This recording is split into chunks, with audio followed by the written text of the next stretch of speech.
नमस्कार प्यारे साथियों, स्वागत है आपका। आज कुछ अनदेखे अनसुने पन्नों की तरफ हम जाएंगे और वीडियो का नेक्स्ट क्रम मारवाड़ की तरफ ही। हम बहुत सारी कहानियां हैं, मारवाड़ हो, मेवाड़ हो, कोई भी इतिहास हो, तो जितना हो सके हम आप तक प्रस्तुत करेंगे। साथियों, लास्ट वाले वीडियो सेशन में हमने जो आपके सामने जानकारी रखी थी वो थी राव जोधा के बारे में। जी हां, राव जोधा। राव जोधा मारवाड़ रियासत में 7वें क्रम के राव थे।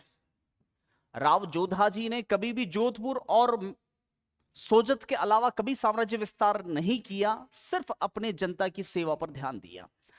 राव जोधा जी के पुत्रों में सबसे बड़े पुत्र का नाम था राव बीका।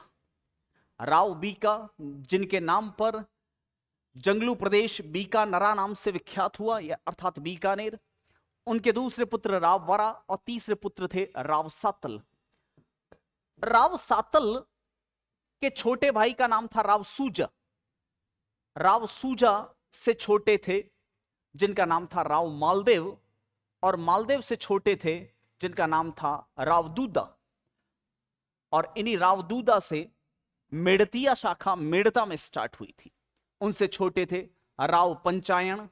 इन्हीं पंचायन से बगड़ी के अंदर जो है एक नई शाखा की शुरुआत हुई, और पंचायन के वंशजों में जेता प्रसिद्ध गिरी सुमेल के सेनापति हुआ करते थे।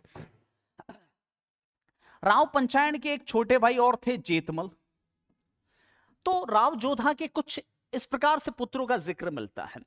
राव जोधा के काशी जाने के बाद में अगली जिम्मेदारी, मारवाड़ के धनी की जिम्मेदारी राव सातल के हाथों में आई थी। राव सातल का शासनकाल बहुत छोटा है, लगभग 1489-90 के आसपास का है। मात्र 6 या 7 महीने का शासनकाल। लेकिन इस 6 और 7 महीने के शासनकाल में एक बहुत बड़ा घटनाक्रम हुआ था। किस प्रकार से घटनाक्रम हुआ था? आपने साथियों सुना होगा घुड़ला उत्सव। यह घुड़ला उत्सव क्यों मनाया जाता है, इसके पीछे की वजह क्या है, इस टॉपिक के जरिए हम जानने की चेष्टा करेंगे। साथियों, राव सातल ये वही राव सातल हैं जिन्होंने सातलमेर बसाया था। सातलमेर, जिसे वर्तमान में पोखरण कहते हैं, इसकी स्थापना राव सातल देव ने की थी। आपने दिल्ली सल्तनत के अंदर एक सुल्तान का नाम सुना होगा जिसका नाम था सिकंदर खान लोदी। जी हां, यह वही सिकंदर खान लोदी हैं जो इब्राहिम खान लोदी का पिता था। यह वही सिकंदर खान लोदी हैं जिसका ओरिजिनल नाम था गुलरखी। यह वही सिकंदर खान लोदी हैं जिसने आगरा शहर को बसाया था।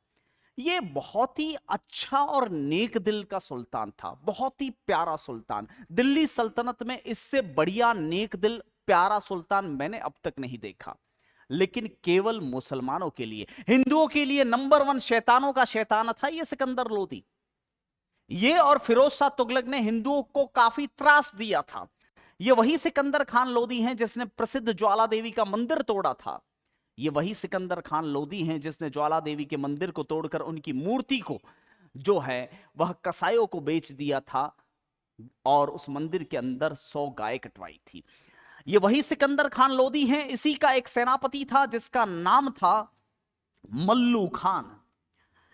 यह मल्लू खान सिकंदर लोदी के आदेश पर हिंदुओं को टॉर्चर करता था। इन्हें कोई भी हिंदू त्योहार, तीज त्योहार, व्रत और मंदिर बिल्कुल अच्छे नहीं लगते थे।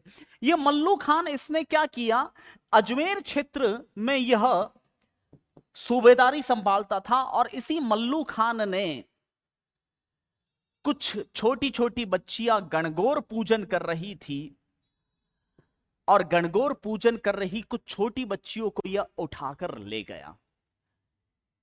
इस मल्लू खान से उन छोटी छोटी बच्चियों को छुड़वाने की जिम्मेदारी उस समय राव मालदेव की थी, जो कि राव जोधा के 5वें पुत्र थे क्रमानुसार। अजमेर में उस समय शासन व्यवस्था या फिर जनता की रक्षा का भार मालदेव के हाथों में था।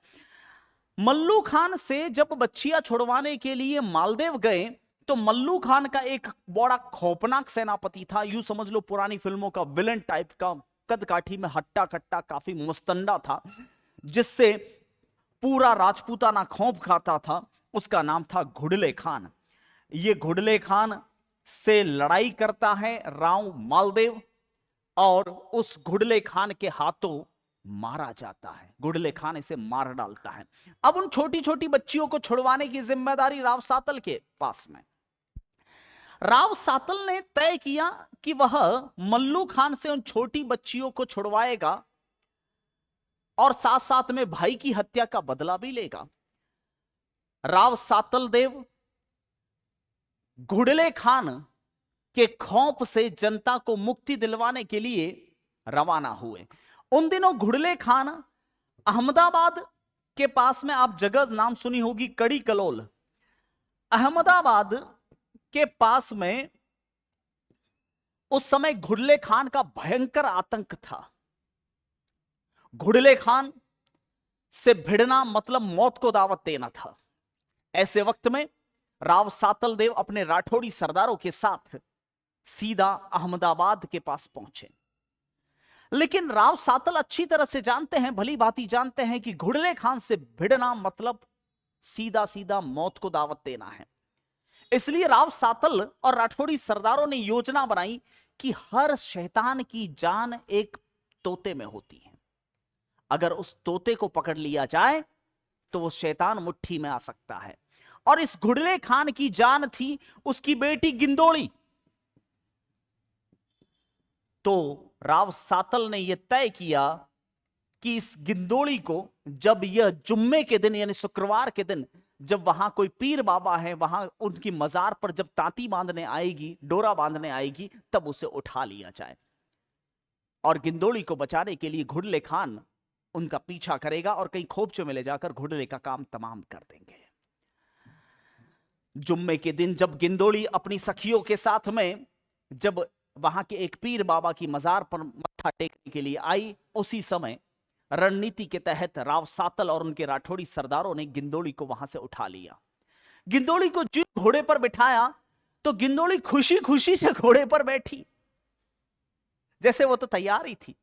राव सातल तो सोच रहे होंगे कि गिंदोड़ी के साथ में उठाने के लिए जबरदस्ती करनी पड़ेगी, लेकिन गिंदोड़ी तो पहले से ही राव सातल पर लट्टू हो चुकी थी। वह तो खुशी खुशी राव सातल के साथ रवाना हो गई और गिंदोड़ी को बिठाकर राव सातल अपने राठौड़ी सरदारों के साथ में वहां से निकल पड़े। जब घुडले खान को पता चला कि उसकी बेटी गिंदोड़ी को उन्होंने उठा लिया है, तब राव सातल का और उनके राठौड़ी सरदारों का घुडले खान ने पीछा किया। पीछा पर्वतसर तक उनका पीछा किया और इसी पर्वतसर नामक स्थान पर दोनों पक्षों के बीच में इन्हीं राठौड़ी सरदार राव सातल और घुडले खान के मध्य भयंकर युद्ध हुआ। उस युद्ध के दौरान राव सातल को घुडले खान ने बहुत जख्मी किया। राव सातल मरने की कगार पर थे और घुडले खान उन पर जब तलवार चला रहा था तो बीच में गिंदोड़ी आ गई और गिंदोड़ी की गर्दन धड़ से अलग हो गई। और इसी मौके का फायदा उठाकर राव सातल ने एक तलवार मारी घुडले खान के सिर के ऊपर और उसका सिर धड़ से अलग कर दिया। घायल अवस्था में राव सातल देव उसी घुडले खान का सिर लेकर अपनी तलवार की नोक पर पूरे पीपाड़ और मेड़ता में लेकर घूमे ताकि उस घुडले खान के आतंक से जनता को मुक्ति मिले। और उसके बाद में वे स्वयं भी शहीद हो चुके थे।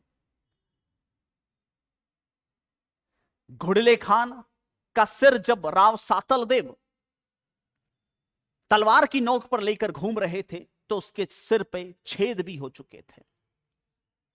इसलिए मारवाड़ में छेद वाले मटके, उनके अंदर दीपक जलाकर गणगौर के बाद में गिंदोड़ी और राव सातल की शहादत की याद में घुडला उत्सव मनाया जाता है क्षेत्र कृष्ण अष्टमी के दिन।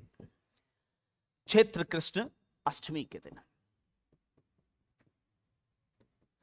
इस तरह से राव सातल शहीद हुए और शहीद होने के बाद में अगली जिम्मेदारी राव सूजा की आई। राव सूजा, राव मालदेव तो मर ही चुके थे, राव दूदा उस समय मेड़ता में थे, राव पंचायण उस समय बगड़ी में थे, राव जेतमल जो है उस समय मावली में थे, राव वरा पागल थे, और राव बीका जो है वह उस समय जंगलू प्रदेश अर्थात बीकानेर में थे। राव सातल भी शहीद हो चुके थे बहुत ही कम समय में। अगले मारवाड़ के राव बने सूजा। राव